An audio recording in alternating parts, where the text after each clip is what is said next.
Bir adam bir meyhaneye girer. Bak sana açık delikanlı gibi bir şey söyleyeyim. Bir meyhaneye girer bir adam. Çeker kafayı, çıkar oradan 1,5 saat sonra mideye bağlı. İçer üzerine bir sade kahve, açar gözlerini, ayılır. Tamam. Gaflet şarabını içtin mi bir kere? Yandı. Nerede ayılır o biliyor musun? Ne sade kahveyle ayılır, ne atomla ayılır, ne bombayla ayılır, ne zaman ki kelleyi muazzamasını teneşire vurur, dank diye Rab gözünü açar, mana gözünü. Kudret öyle diyor Kur'an-ı Kerim'de.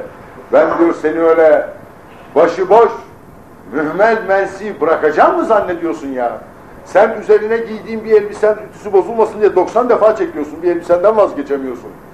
Senin kadar mücessem, mükemmel, muazzam surette halk ettiğim insan, ben senden geçer miyim? Seni bir kenara atar mıyım? Hiç unutma, seni konuşturan seninle bir gün konuşacak. Seninle bir gün konuşacak. Hiç unutma.